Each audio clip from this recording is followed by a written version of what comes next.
Ram Ram Sarvebhyah Swagatam. Welcome to Learn to Chant Bhaja Govindam. Let us begin with the prayer.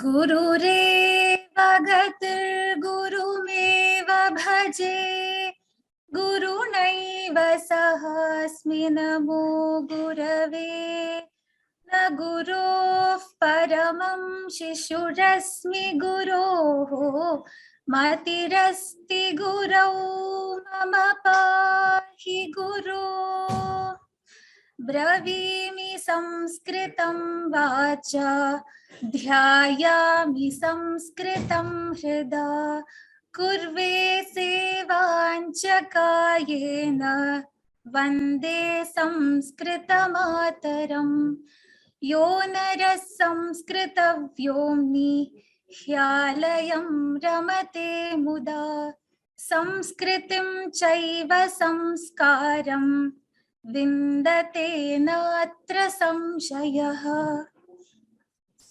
Ram Ram Ram Sarvebhyah. Hearty welcome to all the participants.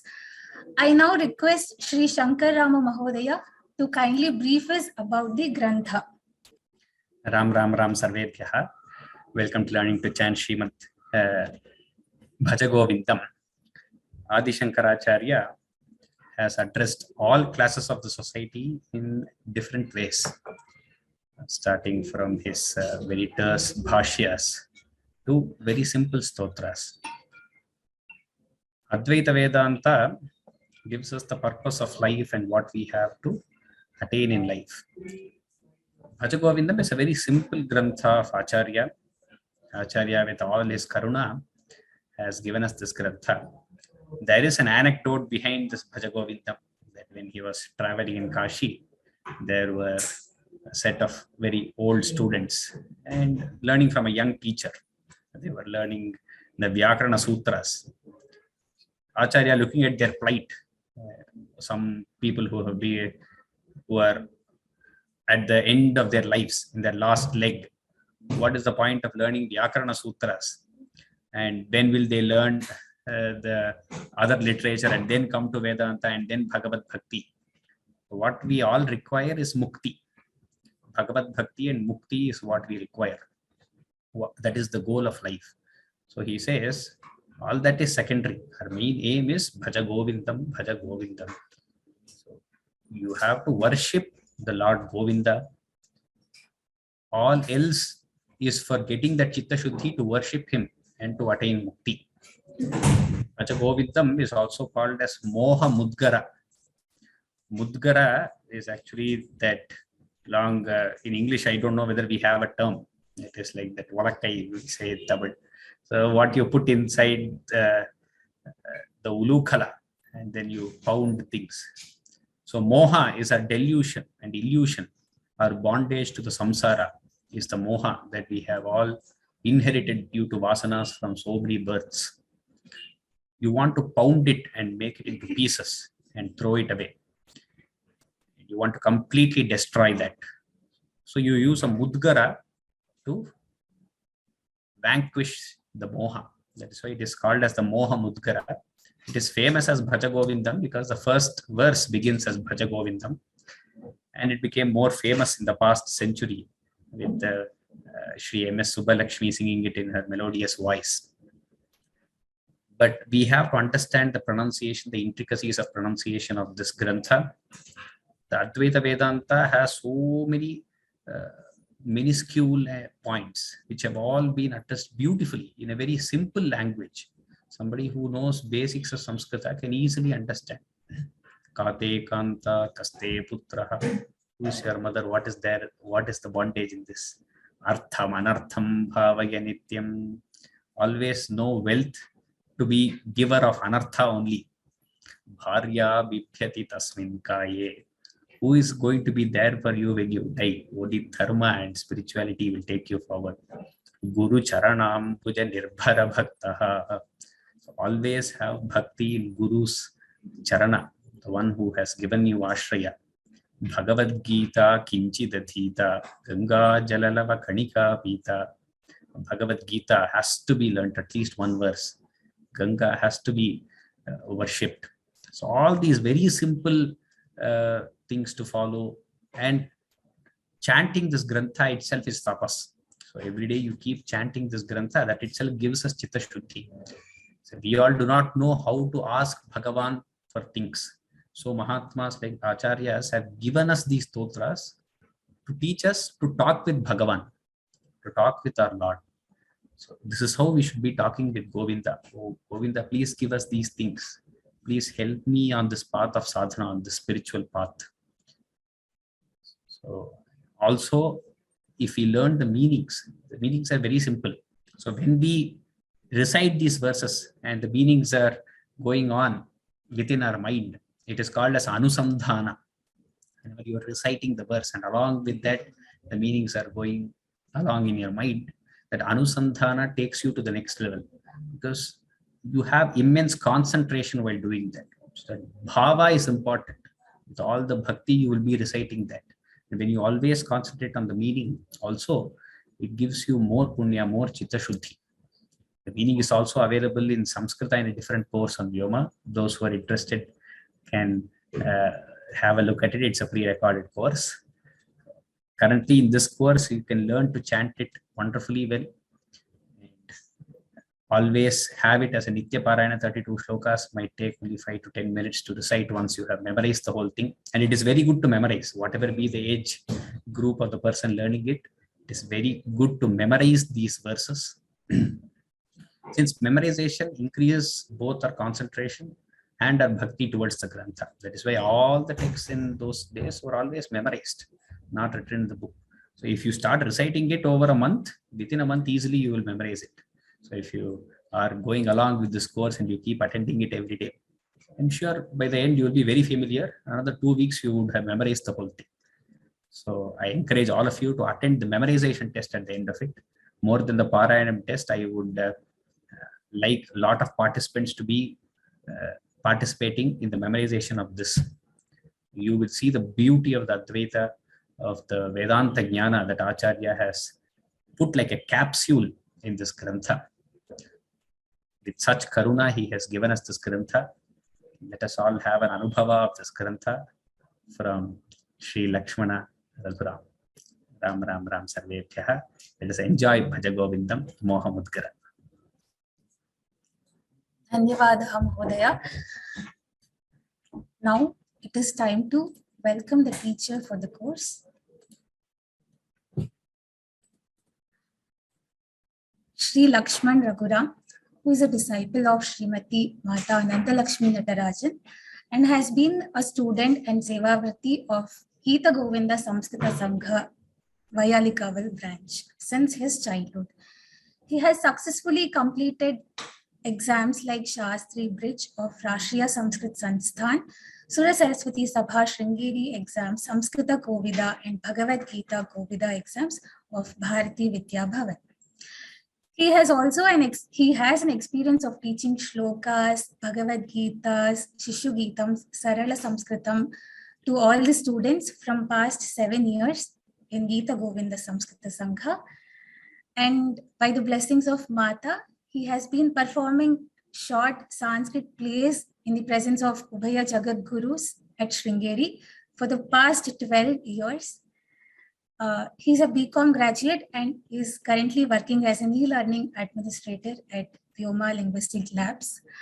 I would take this opportunity to welcome you on behalf of Vyoma Labs. I would definitely say to all the participants today that you are very fortunate to have teacher like Lakshman Raghuram, who is very good at chanting shlokas, the pronunciation and other aspects.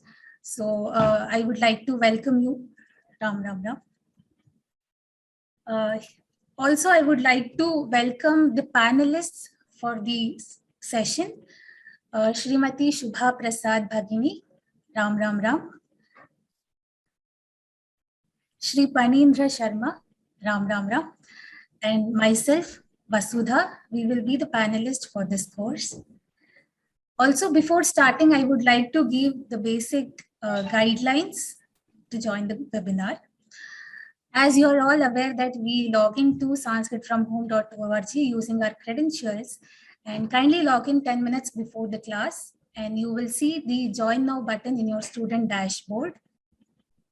And can I join from PC, Android, or iOS devices? Yes, of course. Any device that has internet connection, you can join from that device. You will be receiving reminder emails 24 hours before and also 1 hour before, just before starting the class. As you are aware, you can use the options raise hand, question answer section, and using headphones for better audio interaction, and also mute and unmute options. Also, a sincere request, while you're attending this session, I request all of you to kindly close all the unused tabs so that you'll not have any network issues while attending the session. In case you have any questions or any doubts, you can always reach out to us at sanskritfromhome@vyomalabs.in. You can send us an email or call us at 94808-65623. These details are available in the website. And also, I would like to share that we have uploaded the scripts for this Bhaja Govindam in the curriculum page. We have different languages like Devanagari, English, Tamil, Telugu, Kannada, Malayalam, and all the scripts are available. So you can just go through the scripts. And now I would like to ask Shri Lakshman Mahodaya to kindly start with the session. Ram Ram Ram. Ram Ram Ram. Dhanyavadaha, Bhagini. So, it is a great fortune for me to be here. Ajnanantargahanapatitan atmavidyopodeshaihi tratum lokan bhavadavashikhatapapapachyamanan muktva maunam vatapitapino mulato nissaranti shambhor murtischarati bhuvane Shankaracharya Rupa. Namassarvebhyah sarvabhyascha hritpurvaka dhanyavadan pranaman vyaharami. I would first like to do Sashtanga pranamas to both my brothers, my gurus, Venkatanna and Vishwanathanna, who have given me this wonderful opportunity to do an anusandhana of this wonderful grantha, Shri Bhaja Govindam. I would like to thank the guest of today, Shri Shankarama Sharma, my brother again, for explaining about the greatness of this grantha. It will not be enough if I dedicate my life to the Guru who has taught me this Dhyana, Srimati Anantalakshmi Natarajan Mahabhaga, and to all the other people who have supported me for starting this Jnana Yajna of Bhaja Govindam. Most of it about what is the importance of the Grantha, why do we need to study this, all of these were told by our guest, that is our Shankarama Sharma Mahodaya. I would also want to speak a few words about this and then start the class. Shankara Bhagavatpadacharya in his Viveka Chudamani says, Durlabham Trayamevaitat Daivanugraha Hetukam Manushyatvam Mumukshutvam Mahapurusha Samshayaha. The meaning of this is, it is very difficult for any jantu, for any jiva, to get these three things in life. One is Manushyatvam, two is Mumukshutvam, three is Mahapurusha Samshraya. Because of doing some punya, we might have got the Manushya Janma which we are in, because of which we are here. If we were any other jantus, maybe we will not be able to do justice to such great granthas.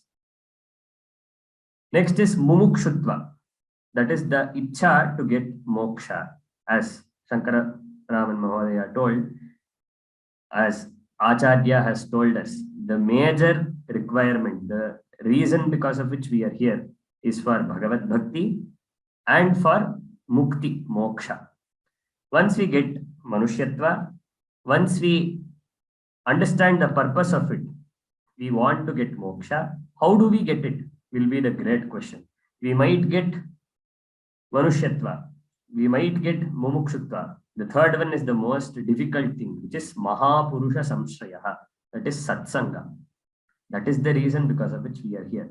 Acharya also in Bhaja Govindam says Satsangatve Nisangatve. And in all of his granthas, he has explored and he has given us the essence of all the Shastras, all the Puranas in this Bhaja Govindam.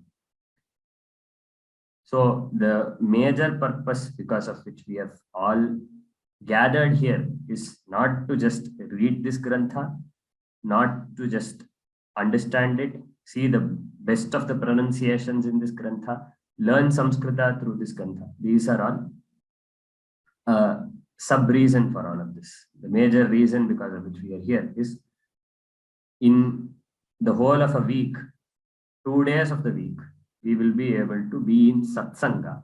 That is the major reason because of which we are here.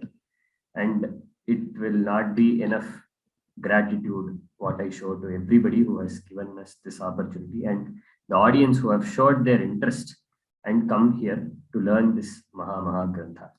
Dhanyavadaha sarvebhyaha sarvabhyascha. Punah punah pranaman vyaharami. So let us now start reciting this Grantha. I will be sharing the screen. Please note that the lyrics will be in Samskrita and IAST, that is diacriticals. If you need other scripts, as Vasudha Bhagini told, all of these are available in the website. You may follow those two. Drishyate va? Drishyate. Prarambham kurmah.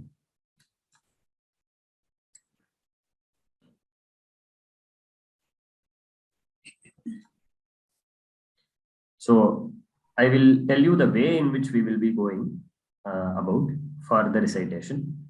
We have 3 panelists for today, Vasudha Bhagini, Shubha ma'am and Hanindra. We will be going line by line. That is, for example, Bhaja Govindam, Bhaja Govindam. This will be thought once and our panelists will repeat it twice. We will continue the same way. After we finish all the 4 lines, we will repeat the first 2 lines. Then we will repeat the whole shloka. This is the way in which we will be going. We will see how many shlokas we can cover today. And based on that, we will start completing the grantha. And there are breaks in this. That is, Bhaja Govindam, Bhaja Govindam, Govindam, Bhaja Mudhamate. This is one way of telling. The other way is Bhaja Govindam, Bhaja Govindam, Govindam, Bhaja Mudhamate. This is the second way. We will be following the second way for all the shlokas across, so that there is an ease of telling. We don't have to hold our breath completely in the lungs. We will be able to easily enjoy this and tell. That is the reason we will be using the second way of telling. Hope it is clear. So let us start reciting.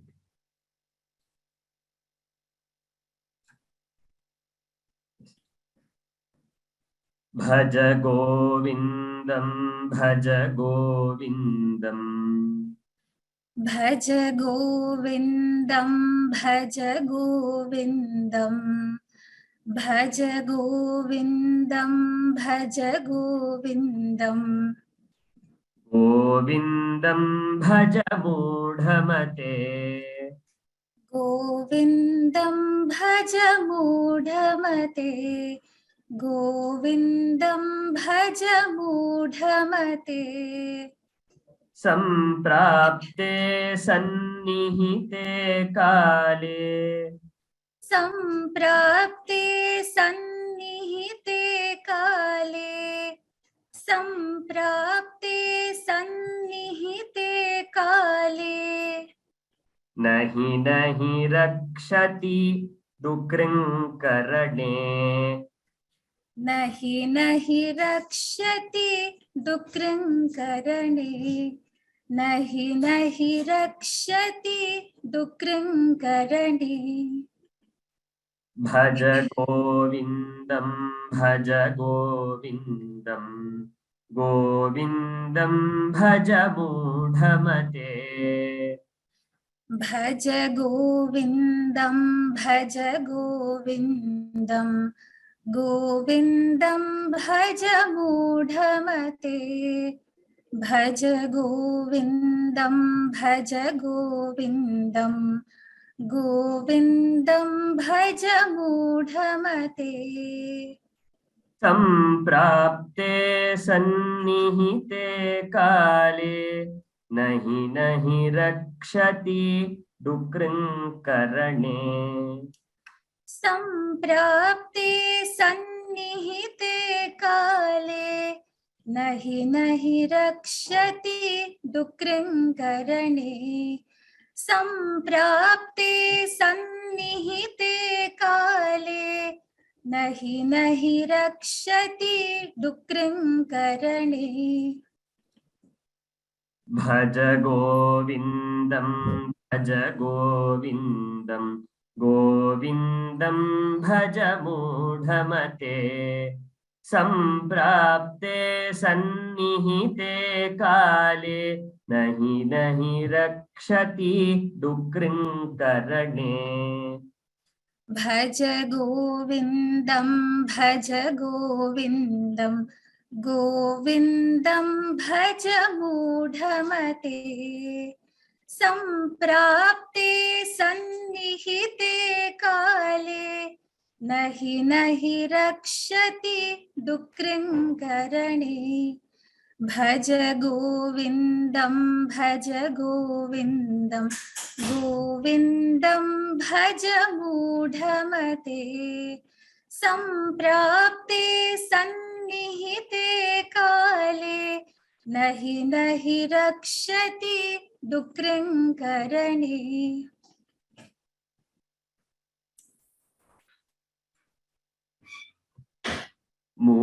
मूढजहीहि धनागमतृष्णाम् मूढजहीहि धनागमतृष्णाम् मूढजहीहि धनागमतृष्णाम् कुरु सद्बुद्धिं मनसि वितृष्णाम् कुरु सद्बुद्धिं मनसि वितृष्णाम् कुरु सद्बुद्धिं मनसि वितृष्णाम् यल्लभसे निजकर्मोपात्तम् यल्लभसे निजकर्मोपात्तम् यल्लभसे निजकर्मोपात्तम् वित्तन्तेन विनोदय चित्तम् वित्तन्तेन विनोदय चित्तम् वित्तन्तेन विनोदय चित्तम् मूढजहीहि धनागमतृष्णाम् कुरु सद्बुद्धिं मनसि वितृष्णाम् मूढजहीहि धनागमतृष्णाम् कुरु सद्बुद्धिं मनसि वितृष्णाम् मूढजहीहि धनागमतृष्णाम् कुरु सद्बुद्धिं मनसि वितृष्णाम् यल्लभसे निजकर्मोपात्तं वित्तन्तेन विनोदय चित्तम् यल्लभसे निजकर्मोपात्तं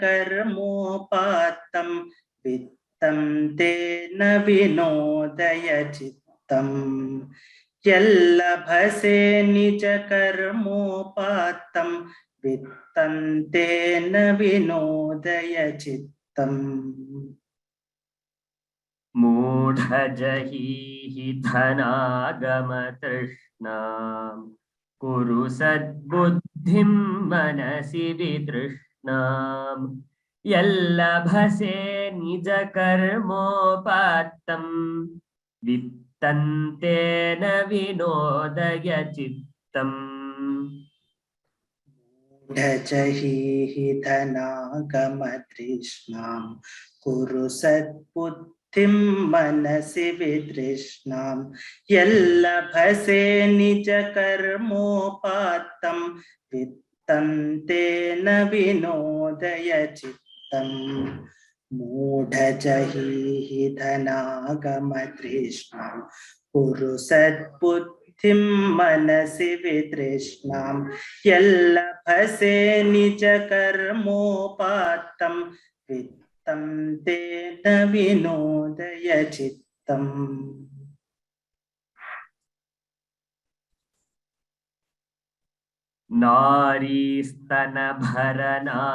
नारीस्तनभरनाभिदेशम् नारीस्तनभरनाभिदेशम् नारीस्तनभरनाभिदेशम्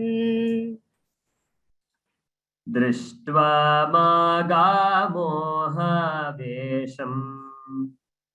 दृष्ट्वा मागामोहावेशम् दृष्ट्वा मागामोहावेशम्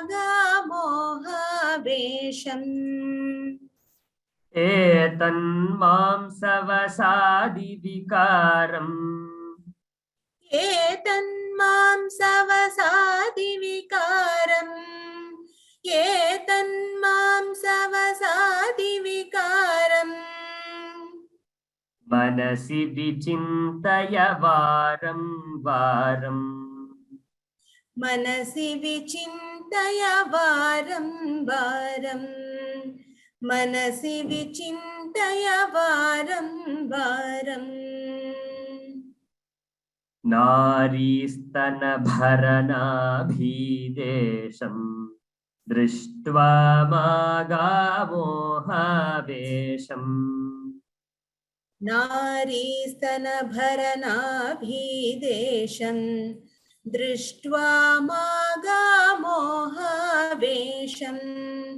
नारीस्तनभरनाभिदेशम् दृष्ट्वा मागामोहावेशम्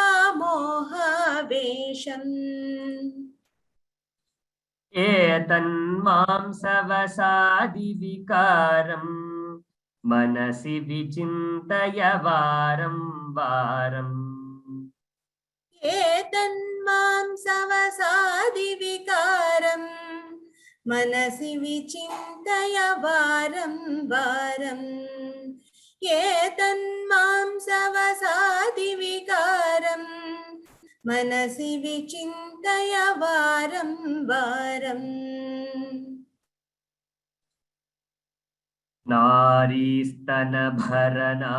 नारीस्तनभरनाभिदेशम् दृष्ट्वा मागामोहावेशम् एतन्मांसवसादिविकारम् मनसि विचिन्तय वारं वारम् नारीस्तनभरनाभिदेशम् दृष्ट्वा मागामोहावेशम् एतन्मांसवसादिविकारम् मनसि विचिन्तय वारं वारम् नारीस्तनभरनाभिदेशम् दृष्ट्वा मागामोहावेशम् एतन्मांसवसादिविकारम् मनसि विचिन्तय वारं वारम्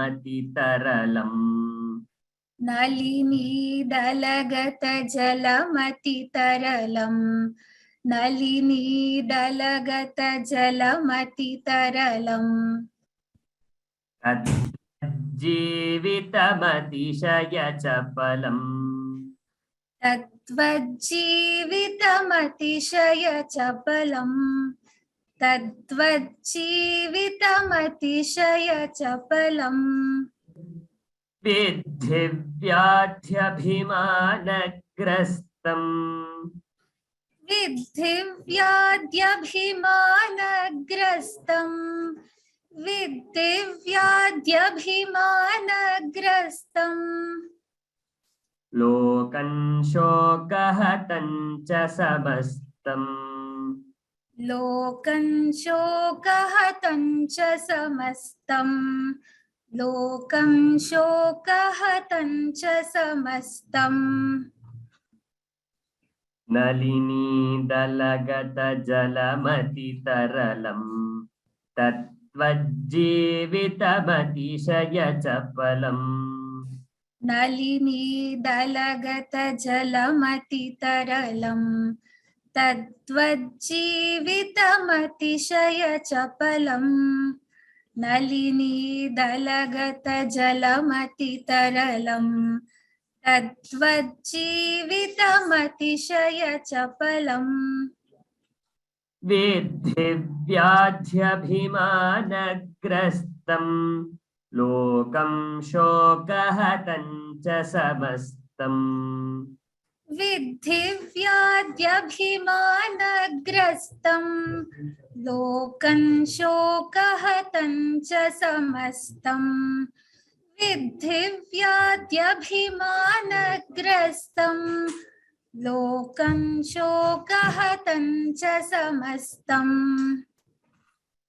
नलिनीदलगतजलमतितरलम् तद्वज्जीवितमतिशयचपलम् विद्धि व्याध्यभिमानग्रस्तम् लोकं शोकहतं च समस्तम् नलिनीदलगतजलमतितरलम् तद्वज्जीवितमतिशयचपलम् विद्धि व्याध्यभिमानग्रस्तम् लोकं शोकहतं च समस्तम् नलिनीदलगतजलमतितरलम् तद्वज्जीवितमतिशयचपलम् विद्धि व्याध्यभिमानग्रस्तम् लोकं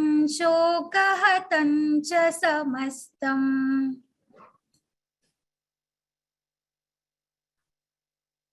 यावद्वित्तोपार्जनसक्तः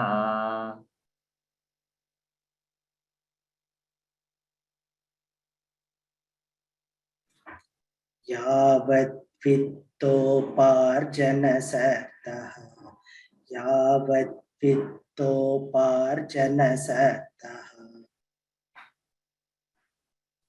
तावन्निजपरिवारो रक्तः तावन्निजपरिवारो रक्तः तावन्निजपरिवारो रक्तः पश्चाज्जीवति जर्जरदेः पश्चाज्जीवति चर्चरदेः पश्चाज्जीवति चर्चरदेः वार्तां कोऽपि न पृच्छति गेः वार्तां कोऽपि न पृच्छति गेः वार्तां कोऽपि न पृच्छति गेः यावद्वित्तोपार्जनसक्तः तावन्निजपरिवारो रक्तः यावद्वित्तोपार्जनसक्तः तावन्निजपरिवारो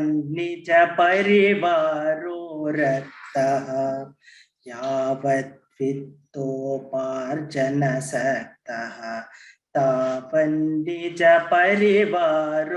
रक्तः पश्चाज्जीवति जर्जरदेः वार्ताङ्कोऽपि न पृच्छति गेः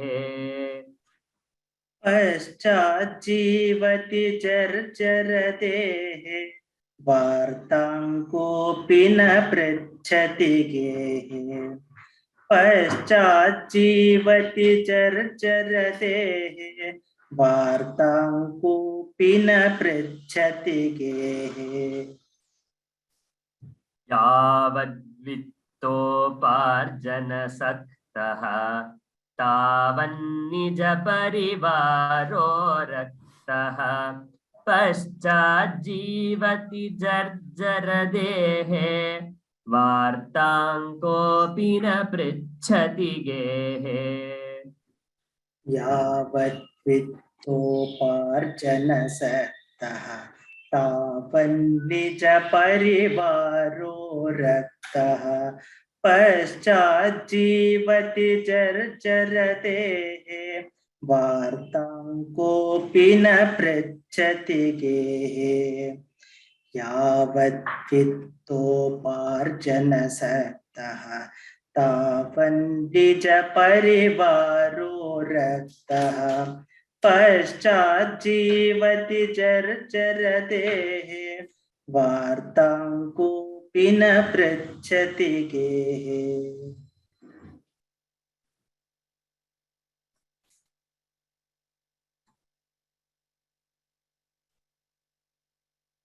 तत्र एकं निमिषम्.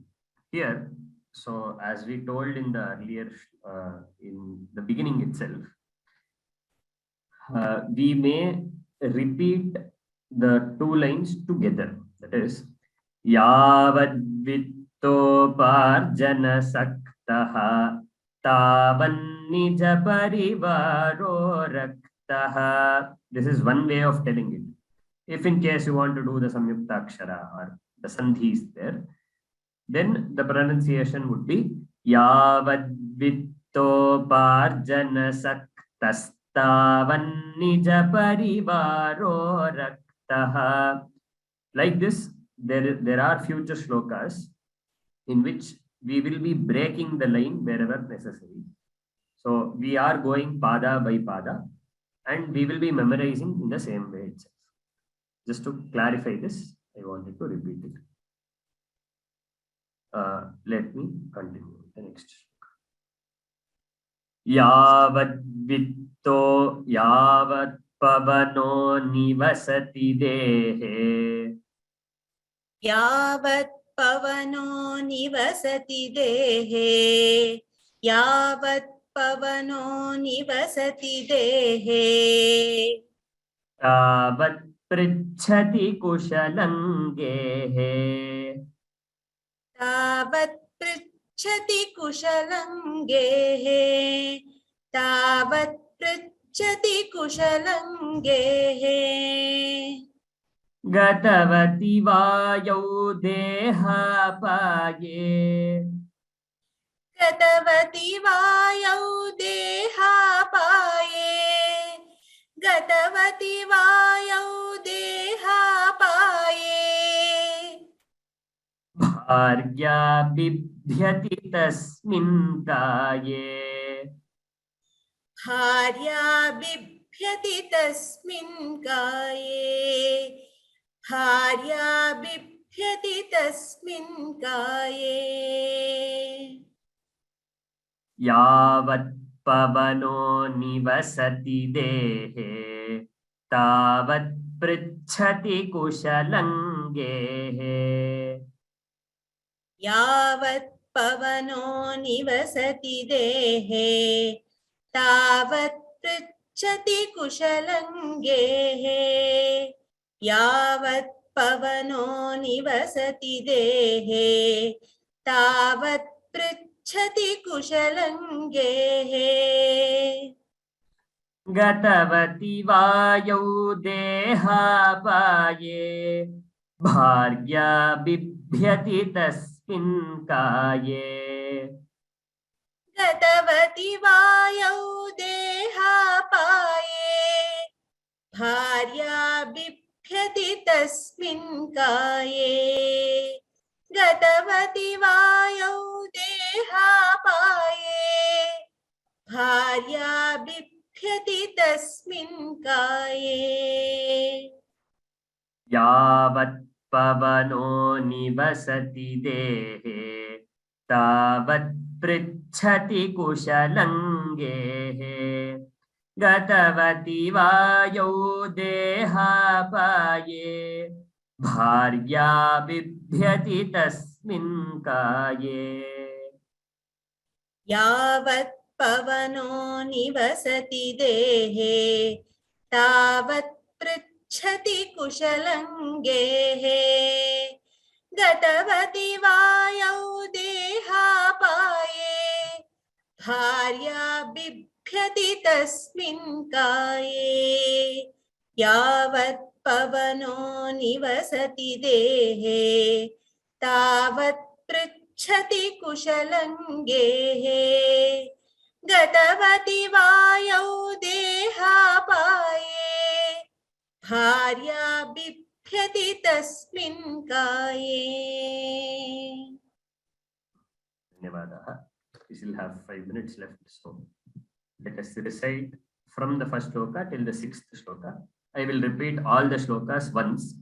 So this will be the routine. Whenever we start the class, we will see the old shlokas once. We will do the new shlokas, and whichever new shlokas have been taught will be repeated once, either by me or by the panelists. Today, I will be reciting all these shlokas.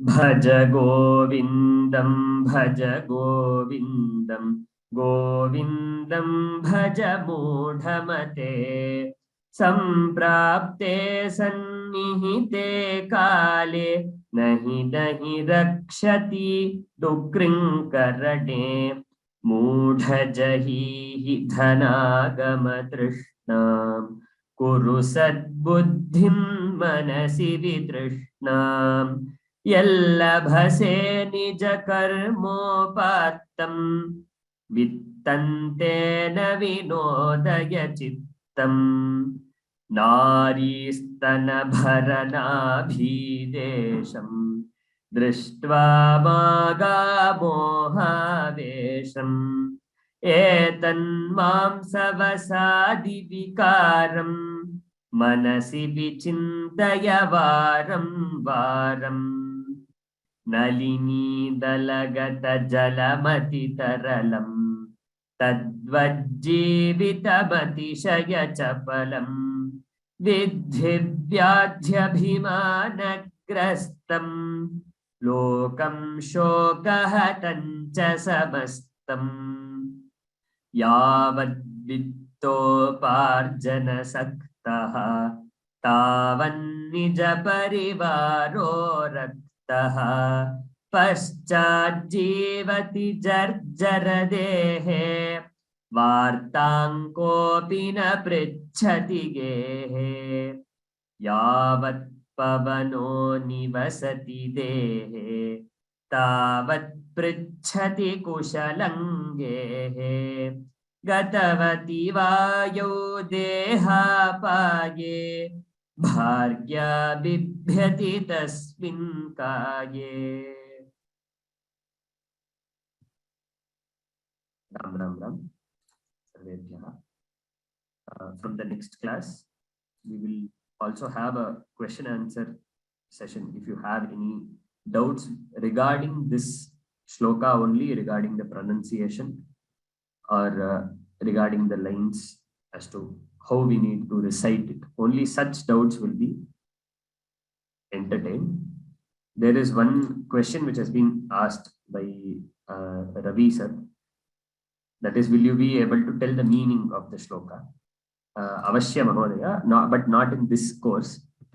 Let us first try to do the Shravana and Manana of this shloka, and then Nididhyasana and Artha Anusandhana will happen later, in later courses.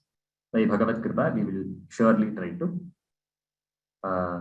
do the meanings too. I'm sorry, I will not be able to unmute anybody for question answer sessions today. Kshamyata. We will have the question answers in the next class. So these classes will happen on every Monday and Friday from 6:30 p.m. to 7:15 p.m. It might go up to another 5 or 10 minutes. I request all the participants who are so enthusiastic to please join the classes. Please spread the word that there is a Bhaja Govindam course which is going on, so that many other people take benefit of this and learn this Maha Grantha written by Shri Adi Shankara Bhagavad Padacharya. Dhanyavadaha sarvebhyah sarvabhyascha. Ram Ram Ram.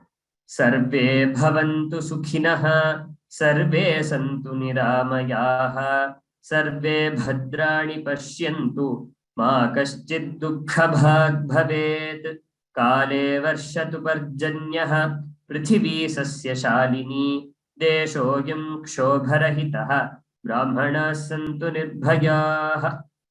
Ram Ram.